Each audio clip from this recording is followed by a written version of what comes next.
Hello friends, welcome to S Y academy. आज हम इस वीडियो में बात करने वाले हैं फॉरेस्ट एंड ट्राइब्स के बारे में। तो आप देख सकते हो कि फॉरेस्ट तो इंडिया में भी अभी बहुत ज़्यादा है, राइट। मैंने बोला कि बहुत ज़्यादा है अभी। तो आप कमेंट सेक्शन में ज़रूर लिख के मुझे बताएं कि इंडिया में फॉरेस्ट कवर कितना है। इंडिया में फॉरेस्ट कवर कितना है, एग्जाम में पूछ लिया जाता है। ठीक है। तो मैं अभी नहीं, अभी तो ये कह रहा हूँ कि इंडिया में फॉरेस्ट कवर अभी भी बहुत ज्यादा है। तो उस टाइम में भी फॉरेस्ट कवर आप समझ ही सकते हो और ज्यादा ही होगा, क्योंकि फॉरेस्ट तो उसके बाद कटती रही है, कटती रही है, कटती जा रही है। अंग्रेजों ने आके तो खूब ज्यादा काटी है फॉरेस्ट। एंड इंडस्ट्रियल रेवोल्यूशन भी जो आया था, जो भले ही इंडिया में नहीं आया हो लेकिन ब्रिटेन में आया था, यूरोप में आया था, उससे भी काफी ज्यादा इम्पैक्ट पड़ा था फॉरेस्ट पे के कटाव पे। तो यहाँ पर एक हमारी बात होती है फॉरेस्ट एंड ट्राइब्स के बारे में। एंड यहाँ आप देखें तो पहला टॉपिक है बियॉन्ड सेटल्ड विलेजेस। तो सेटल्ड विलेजेस में तो दोस्तों क्या होता था, एग्रीकल्चर होता था, जो हमने देख लिया। ठीक है। ये सेटल्ड विलेजेस जो नहीं है, वहां पे ट्राइब्स रहती थी। चलिए उसके बारे में थोड़ा जिक्र करते हैं। Apart from the intensely cultivated provinces in northern and north western India, huge swathes of forest, dense forest जिसको जंगल कहते हैं हिंदी में, और scrub land, खरबंदी, existed all over eastern India, central India, northern India, including the Terai on the Indo-Nepal border, Jharkhand में भी, peninsular India में भी, वेस्टर्न घाट्स में फॉरेस्ट ही फॉरेस्ट है, डेक्कन प्लेट्यू में भी फॉरेस्ट ही फॉरेस्ट है। इंडिया में पूरा जंगल भरा पड़ा है भाई, है ना।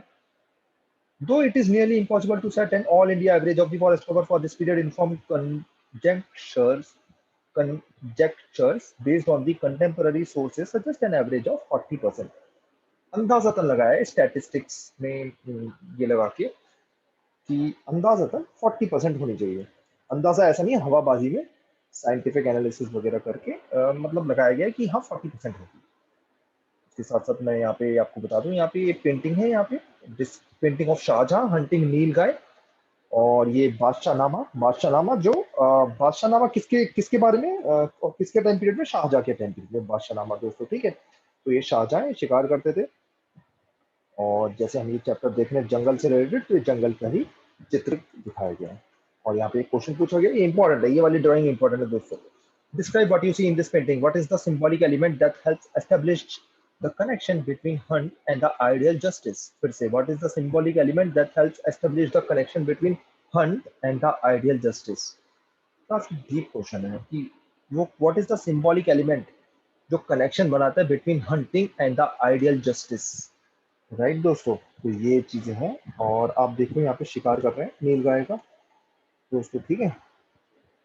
एंड थोड़ा सा मैं आपको अगर बताऊं, नील गाय जो होती है खेत खा जाती है। नील गाय जो होती है खेत खा जाती है। बिहार में भी रिसेंटली उसे वर्मिन घोषित कर दिया गया था, वर्मिन।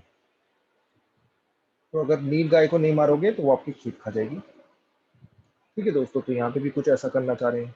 तो Hunt and the ideal justice, इससे थोड़ा सा कनेक्ट करने की कोशिश करो आप। शेर वगैरह का शिकार भी करते थे, और ये सब लोग इतना शिकार करते थे। भरतपुर के एक राजा थे कि इंडिया से चीता तो गायब ही हो गया। ठीक है दोस्तों। तो फॉरेस्ट ड्वेलर्स को जनरली जंगली कहा जाता था कंटेम्पररी टेक्स्ट में, उस टाइम के टेक्स्ट में। आजकल तो क्या होता है, आजकल तो कोई शरारती बच्चा होता है, आप में से कोई होगा तो उसे बोलते हो कि टीचर यार तुम तो जंगली हो। अब ठीक है, लेकिन जंगली का मतलब आजकल जो होता है वो ये है कि सही से बिहेव नहीं करता। ठीक है। जंगली का मतलब तो आजकल ये होता है, लेकिन उस टाइम में जंगली का मतलब ये नहीं था। जंगली का मतलब ये है कि जंगल में रहता है। The term describe those whose livelihood came from the gathering of the forest produce। Gathering मतलब है कि फ्रूट्स वगैरह गिर गए, कुछ पत्तियां गिर गई, उसको कलेक्ट करना, हंट करना। और शिफ्टिंग एग्रीकल्चर करना। शिफ्टिंग एग्रीकल्चर मतलब एक जगह पे इन्होंने एग्रीकल्चर करा, फिर प्रोड्यूस हो गया तो वहां पे आग लगा दी, और फिर वो दूसरी जगह चले गए। ठीक है। जब वहां पे उन्होंने कर दिया एग्रीकल्चर, प्रोड्यूस ले लिया, फिर वहां आग लगा ली, फिर वापस आ गए। आग लगाने से दोस्तों क्या होता है कि न्यूट्रिशन वगैरह वापस आ जाता है। इसके बारे में आपने शायद पढ़ा होगा, झूम कल्टीवेशन भी इंडिया में कहते हैं इसे। झूम कल्टीवेशन, इसके फायदे नुकसान दोनों हैं, पढ़िएगा आप कभी। तो शिफ्टिंग एग्रीकल्चर ट्राइबल लोग बहुत करते थे, आज भी करते हैं। ठीक है। फॉर द स्टेट, स्टेट की क्या सोचती थी फॉरेस्ट के बारे में, इंपॉर्टेंट है। Was a subversive place, a place of refuge, mawas for trouble makers. तो स्टेट का तो ये मानना था कि यार जो लोग बदमाशी करते हैं, चोर डकैती करते हैं, हमला करते हैं, राजा को परेशान करते हैं, ये वो सब जंगल में भाग जाते हैं, वहीं छुप जाते हैं। तो स्टेट के लिए तो वो ऐसी प्लेस मानी जाती है। अब थोड़ा सा डिस्कस करते हैं inroads into the forest. External forces enter the forest in different ways. For instance, state required elephants for the army, so the पेशकश levied from forest people often included a supply of elements. यहाँ कुछ terms दे रखे, पेशकश मतलब पेशकश करते थे emperors and state कि हमें हाथी चाहिए। हाथी क्यों चाहिए थे? हाथी लड़ाई के लिए चाहिए, एक से इधर घूमने के लिए चाहिए। पेशकश एक वर्ड है जिसका मतलब होता है the form of tribute collected by the Mughal state, कि हम तो राजा हैं, हमें आप पेशकश करिए, पेशकश करिए हाथी देने की, है ना। काफी बार पेशकश करते थे कि यार हमें आपकी डॉटर पसंद आ गई है तो वो दे दीजिए, तो ये सब भी चलता था। एंड ये था। परगना एक वर्ड होता है जो आप पढ़ेंगे।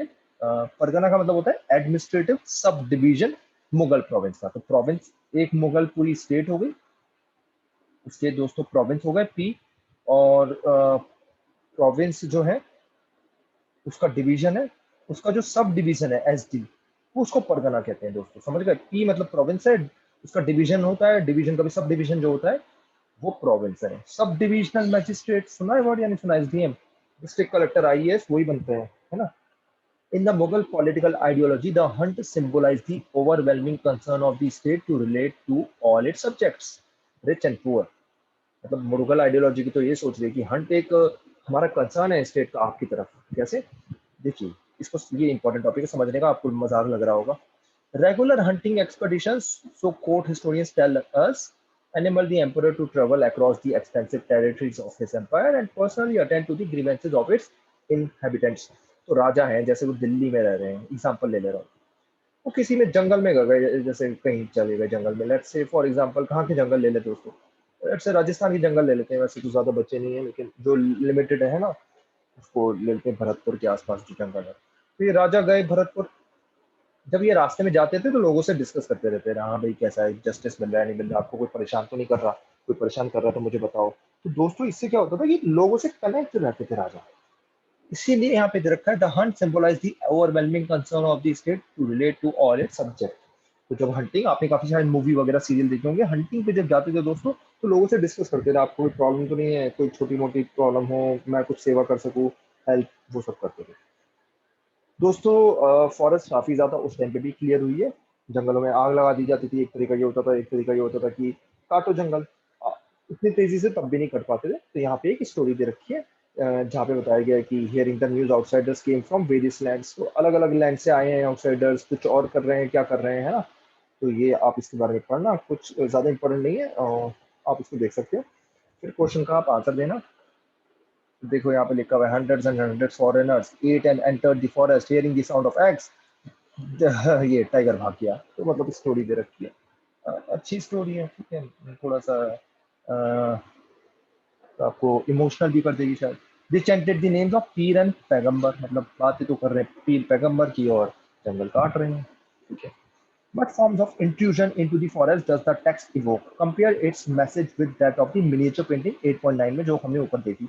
Who are the people identified as foreigners from the perspective of the foreign forest dwellers? तो आप इसका आंसर देने की कोशिश में, ये जो क्वेश्चन है ये एग्जाम में आ सकता है कि कौन थे, मतलब उनके पर्सपेक्टिव से। यहाँ पे एक और एक बॉक्स दे रखा है सोर्स कोड, ये ट्रेड दिखाई गई है हिल ट्राइब्स ऑफ प्लेन्स के बीच में, 1595 का है। 1595 में अकबर का पीरियड चल रहा था, ये अबुल फजल ने डिस्क्राइब किया गया कैसे ट्रांजेक्शन होती थी between hill tribes and the plains in the subah of अवर, ठीक है। ट्रांजेक्शन कैसे हो रही है between tribes and the subah of अवर, मतलब देखिए ट्राइब्स हैं, जंगली लोग हैं, लेकिन वो ट्रांजेक्शन वगैरह सब कर रहे हैं, ठीक है। बार्टर सिस्टम चलता था, आयो बार्टर सिस्टम आप समझते हैं। फॉर एग्जांपल मैं आपको गोल्ड दे रहा हूँ, आप मेरे को 1000 किलो राइस दे दीजिए, ठीक है, इतनी प्राइस होगी, है ना, गोल्ड की। छोटा सा गोल्ड, ज्यादा बड़ा नहीं है ना, छोटा सा ज्यादा नहीं, 1000 किलो राइस तब भी नहीं हो पा रहा। एनीवेज, तो मतलब ये बार्टर सिस्टम है, ठीक है, कैश इकोनॉमी नहीं होता, तो बार्टर सिस्टम चलता था, हिल ट्राइब से एक्सचेंज करते थे, उनसे हनी लेते थे, उनसे देखिए ऑरेंज जूस वगैरह ले रहे हैं, जिंजर ले रहे हैं, ये वो जड़ी बूटी हजारों चीजें। और यहाँ पे इस क्वेश्चन का आंसर देना, what are the modes of transport described in this message, तो यहाँ पे दे रखा है मोड्स ऑफ ट्रांसपोर्ट, है ना। Why do you think they were used? Explain what each of the articles brought from the plains to the hills may have been used for. Explain what each of the articles brought from the plains to the hills. तो देखिए exchange में they carry back white and coloured cloth, amber, salt, ये सब glass वगैरह, ठीक है। Exchange चल रहा है दोस्तों, ये बार्टर सिस्टम पूरा एग्जांपल है बार्टर सिस्टम का। आप ये लिखना कि हिल के लोगों को क्या चाहिए होता था, प्लेन के लोगों को चाहिए होता था, ठीक है। हिल के जो लोग हैं वो ट्राइब्स है, प्लेन के जो लोग हैं वो मतलब आप कह सकते हो नॉर्मल लोग कितना है ना, नॉर्मल तो वैसे वर्ड गलत है लेकिन कह सकते हो विलेज में, ठीक है। अब आता है एक और इम्पोर्टेंट टॉपिक, इसके बारे में अब थोड़ा सा और देख लेते हैं। तो कमर्शियल एग्रीकल्चर से क्या हुआ, कमर्शियल एग्रीकल्चर का मतलब ये होता है दोस्तों कि कैश आ गया एग्रीकल्चर में। एग्रीकल्चर का जो प्रोड्यूस होगा उससे मैं कुछ मैन्युफैक्चर करूंगा, उसको मैं एक्सपोर्ट करूंगा, ठीक है। तो ये कमर्शियल एग्रीकल्चर हो गया, कमर्शलाइज हो गई चीजें, है ना।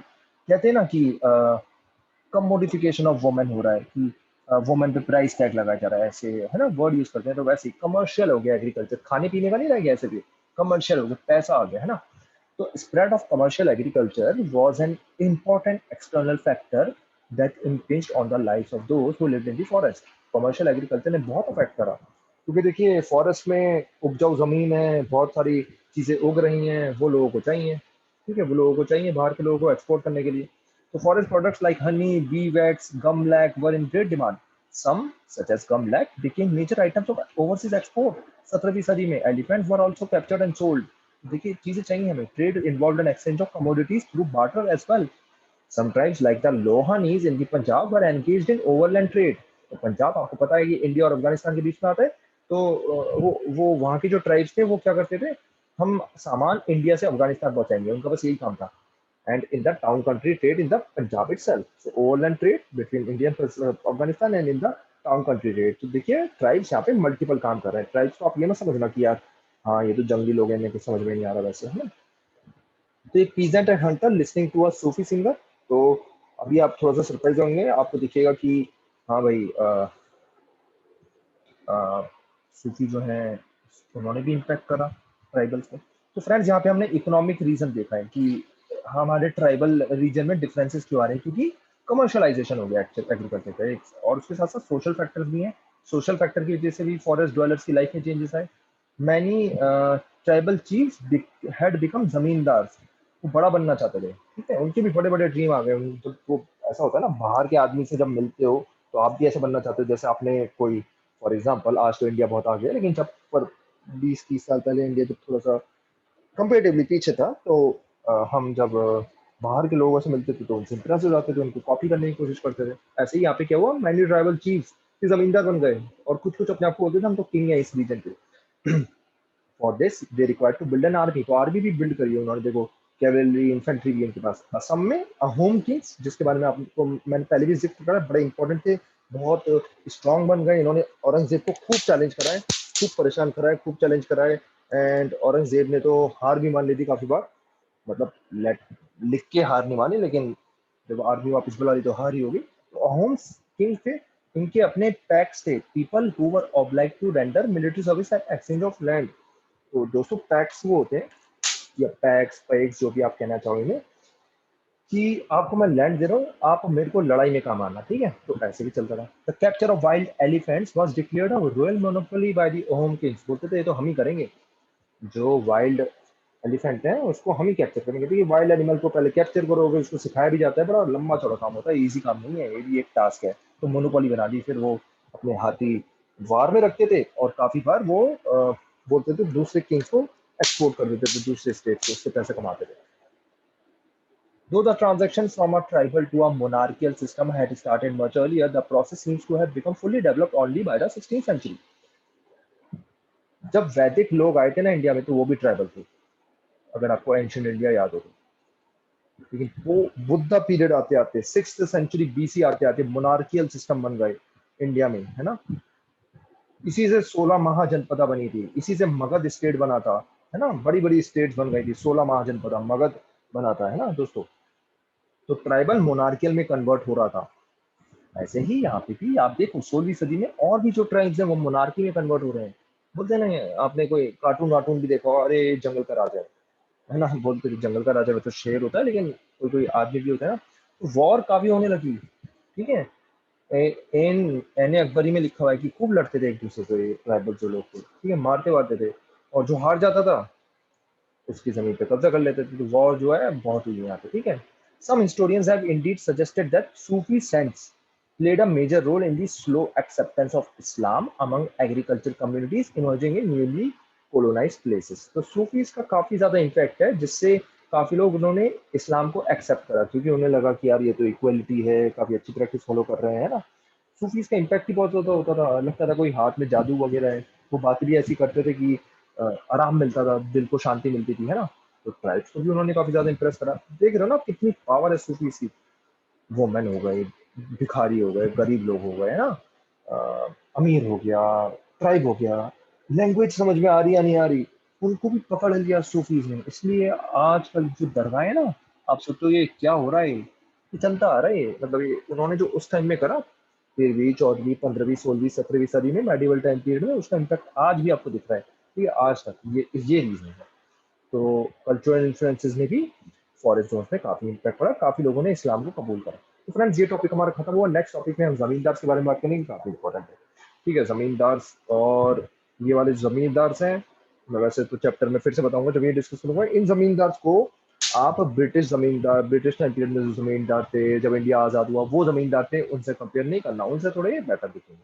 Okay friends, thank you and take care. यहाँ एक क्वेश्चन दे रखा है, सॉरी, इसको कवर करना चाहिए। जब find out which areas are currently identified as forest zones in your state. Is life in these areas changing today? हाँ या ना बताइए। एसटी शेड्यूल ट्राइब क्या होते हैं, कितने परसेंटेज ऑफ शेड्यूल ट्राइब है इंडिया में, कमेंट सेक्शन में लिखो।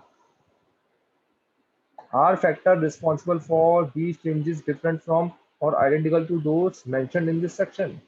थोड़ी थोड़ी सिमिलरिटी दिखेगी दोस्तों। उस टाइम में जो रीजंस थे उनके चेंज होने के, आज भी शेड्यूल ट्राइब्स के रीजन वही है चेंज होने के। आजकल मतलब आजकल के शेड्यूल मतलब जंगल में कौन रहता है आजकल, लिमिटेड लोग ही रहते हैं। सबकी लाइफ में काफी ज्यादा ट्रांसफॉर्मेशन आ गया है ना दोस्तों। हाँ, टेक्नोलॉजी इतनी यूज नहीं हो रही, लेकिन फिर भी हो रही है। एग्रीकल्चर वगैरह तो कर ही रहे हैं वो लोग काफी ज्यादा।